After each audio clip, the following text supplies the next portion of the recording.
Hi! మీలో ఎంతమంది అమ్మని మిస్ అయితున్నారు చెప్పండి? నేను అమ్మని మాత్రమే కాదు, అమ్మ చేతి వంటను కూడా చాలా మిస్ అయితున్నాను. అదేంటబ్బా! చిన్నప్పటి నుండి చదువుల పేరుతో హాస్టల్‌లో బంధించేసారు. ఇంక చదువులు అయిపోయి ఇంటికి రాగానే ఇక చాలమ్మా నువ్వు ఉన్న కాడికి అని చెప్పేసి పెళ్లి చేసి అత్తారింటికి పంపించారు. ఇదెక్కడి న్యాయమో నాకు అర్థం కావట్లేదు. ఆడపిల్లలకు 19, 20 సంవత్సరాలు రాగానే పెళ్లి చేసి పంపించేస్తారు. మగ పిల్లల్ని మాత్రం 29, 30 వచ్చినా కూడా ఇంట్లోనే పెట్టేసుకుంటారు. ఇప్పుడు మా అమ్మ చేసేదైతే చెనా అండి. నాకు చాలా ఇష్టం. అందుకే నేను మా అమ్మ వాళ్ళ ఇంటికెళ్ళినప్పుడు మా డ్యాడీ స్పెషల్‌గా తీసుకొస్తారు. అదేంటో అబ్బా! ఈ మధ్యలో మా అమ్మ వాళ్ళ ఇంటికెళ్ళినా మా అమ్మ చేతి వంటను మిస్ అయితున్నా. ఎందుకంటే మా తమ్ముళ్ళకి పెళ్ళిళ్ళయిపోయినాయి. మరదళ్ళే వంటలు చేస్తున్నారు. ఇక అమ్మ చేతి వంట ఎప్పుడో ఒకసారి అమావాస్య పుణ్యానికి తింటున్నా. ఒకటి మాత్రం నిజం అబ్బా! నాన్ వెజ్ అయితే మా అమ్మ అద్దర కొడుతుంది.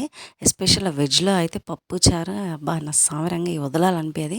అమ్మ వాళ్ళ ఇంటికెళ్ళినప్పుడు డబ్బాలలో ప్యాక్ చేసుకొని మరీ తెచ్చుకుంటాను. ఆడపిల్లల గురించి మీకు తెలవనిదేముందబ్బా! అమ్మగారింటికి పోతే ఏదో ఒకటి తెచ్చుకుంది. మనసుకు సంతృప్తి అనిపియదన్నమాట.